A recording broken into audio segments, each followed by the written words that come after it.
Welcome back, everyone, for another deep dive. This time, we're going to be talking about something pretty unique. We're going to be exploring Kodak Black's 2018 album, Dying to Live. Oh, yeah. And as you know, right off the bat, the title itself, it's heavy, right? It is. It Yeah, makes you think about way more than just music. it does. It's almost like he's kind of inviting us into these, huge questions about survival and the battles we're always fighting. Yeah, like internal, external. Yeah, both inside and out. Absolutely. And what's interesting about that title, Dying to Live, is it really works on these multiple levels. You know, we see Kodak grappling with those ideas, like you said, personally, but it also kind of speaks to these larger societal issues Oh, interesting. and the systems that we're all a part of. I like that. Yeah. Okay, so I guess let's just jump right into the music then. Right. So the album opens with Testimony. Yeah. What do you make of starting the album off with a track like that? It's a bold choice for sure. It Hmm. sets this really specific tone right from the beginning. Oh. One of reflection and almost like confession. Like he's really creating this sense that he's laying himself bare, you know, Wow. and using his own experiences as this foundation for everything that follows. So it's like kind of setting the stage for the listener to understand, like, okay, this is what you're about to hear, like, get ready. Exactly. And there's also like this really interesting use of religious imagery in Testimony. Oh, yeah, definitely. It almost feels spiritual in a way. Absolutely. And I think that adds another layer to that whole idea of testimony. It's Yeah. suggesting that he isn't just sharing his story, but he's positioning himself as like a testament to something much larger. Oh, wow. You know, maybe even divine. Like, it really speaks to this idea of seeking transformation and striving for something beyond just survival. I like that a lot. Okay, so then you have a song like Z's, which feels like a complete 180. Yeah, total 180. Suddenly, like, we're in party mode. Yeah. We're celebrating life. We're having a good time. How does that fit into the overall picture of dying to live? That's what's so captivating, I think, about Kodak Black as an artist, is that he doesn't shy away from the contradiction. He embraces them. He embraces them, and I think that's reflected in his music. We see this constant push and pull between, like, the dark and the light, the struggle and the celebration. I mean, it's kind of just a reflection of the human experience, right? Yeah. We contain multitudes. It's true. It's definitely not your typical, like, happy-go-lucky rap album, right? Like, it's got this depth to it. For sure. It's got this, like, philosophical edge that you don't always find in, like, mainstream music, Yeah, It makes you think about life and death, absolutely. but what it really means to be alive. And it connects right back to those big, like, existential questions that we were talking about earlier, right? Like, it's like he's wrestling with the absurdity of life, that constant tension between wanting to embrace joy, but also facing the very harsh realities of the world, and he's not offering any easy answers. And that's what makes it so thought-provoking. Yeah, I like that.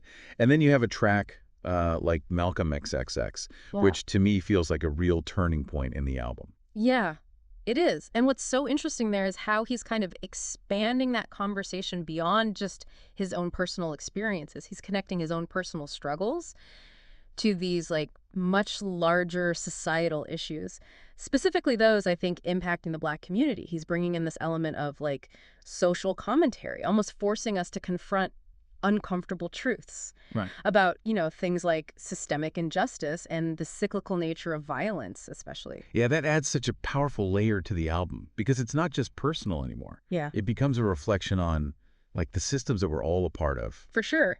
And I think that really elevates the whole listening experience. And it connects right back to the album's title in a really interesting way, Is Dying to Live about escaping those systems? Oh, interesting. Is it a call to action? Or is it a commentary on how those systems make it feel like you're constantly fighting to just survive? Those are some heavy questions. I like it. It feels like the production of the album also plays a big role in conveying all these themes. Absolutely. 100%. And the production choices throughout the album are so deliberate. We hear these very stark, minimal beats in some tracks, creating this, like, really introspective, almost haunting atmosphere. Yeah. And then, boom, suddenly we're hit with this, like, brighter, much more energetic production, like in Z's that we were talking about. It's like the music itself is mirroring those ups and downs of his emotional journey. Exactly. And even the use of auto-tune Oh, yeah. can be interpreted, I think, in this symbolic way, Is it a tool for transcendence, or does it represent a kind of mask a barrier between his public persona and his inner struggles. I mean, it's really open to interpretation, and I think that just adds another element of intrigue to the album. It does. It really does. And it makes you realize like just how much thought and intention went into creating Dying to Live. Yeah. This isn't just music. It's like it's a statement. You know what I mean? Yeah. Absolutely, it is a statement. And a very complex one at that. I mean, you know, it doesn't shy away from controversy. It actually leans into it, I think, forcing us to confront the complexities of his life, the questions surrounding redemption and accountability. I'm really curious to dig into those questions a little bit deeper. Me too. Yeah? That's what we'll be doing in the next part of this deep dive. Perfect. I like it. All right, so we're back and ready to really dive even deeper into Dying to Live. Let's do it. And, you know, picking up where we left off, I think it'd be interesting to kind of unpack how this album tackles this whole idea of redemption. Yeah, it's interesting because it's not like your typical like happily ever after redemption arc. Right. It's way more like nuanced and realistic, and it feels like almost he's still figuring things out as he goes. That is such a good observation, and I think that's why it's so relatable. Yeah. You know what I mean? We all have our struggles, we all have our mistakes, and finding redemption isn't always this linear process. Like, it's not just like, boom, you've achieved redemption, you're done, you know? Yeah. And so I think there's this constant back and forth, like, you know, it's like he's wrestling with these demons Yeah. and trying to break free from these patterns that keep pulling him back in, you know? It makes you think about the weight of the past too, Oh, yeah. and how that can influence like our present and our future. 100%. Can we really ever escape who we were?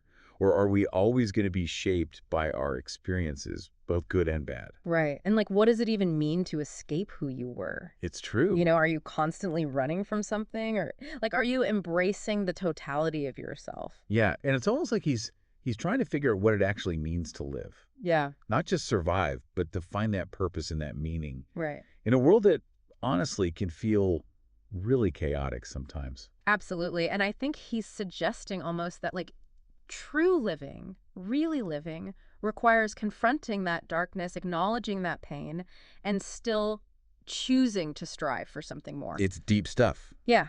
This is not like a passive listening experience. No, It makes you really confront some like tough questions it does. about yourself and the world around you. And I think the way he weaves those questions into his music is it's really masterful, you know? Like, Yeah. it's not preachy or like overly intellectual. It's raw, it's emotional, and it hits you like right in the gut. You know what I mean? It does. And I think that's why it resonates with so many people. Yeah. Because it feels honest, it feels authentic, even when he's talking about like these really heavy topics. And it speaks to the power of art, doesn't it? Like, Yeah. it allows us to connect with these very complex emotions Absolutely. and explore these like almost universal themes in a way that feels personal and really impactful. It's almost like he's giving us like this little glimpse into his soul.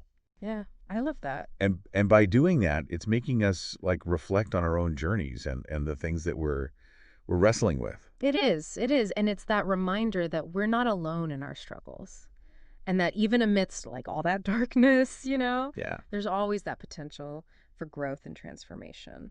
I like that a lot. Yeah. Okay, so speaking of darkness, let's talk about some of those like darker elements of the album. Yeah. Because there are definitely moments where it feels like he's like really on edge, like teetering between self-destruction Yeah. and a desire for something better. Totally. And I think, you know, it's not a romanticized view of street life or the challenges that he's faced at all. Like, Yeah. he doesn't shy away from those harsh realities, Yeah. the violence and that constant threat of danger, you Yeah. know, that can be present in those environments. It makes you think about the systems that kind of trap people too, especially in like marginalized communities. Yeah.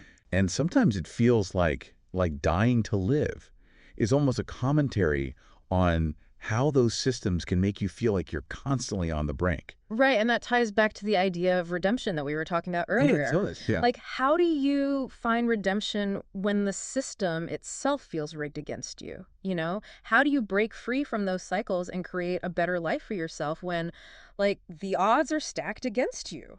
It's a question, honestly, that so many people grapple with. Yeah. And I think he gives a voice to those struggles in a way that feels like really authentic. It does. It does. And it goes beyond just his personal experiences. Yeah. He's speaking to something larger, something systemic, And Yeah. that's what makes this album so thought-provoking. Yeah, it's not just about like pointing fingers or placing blame. No. It's about understanding like how complex these systems are Yes. and how they can just like perpetuate these cycles of poverty, violence, and despair. Right.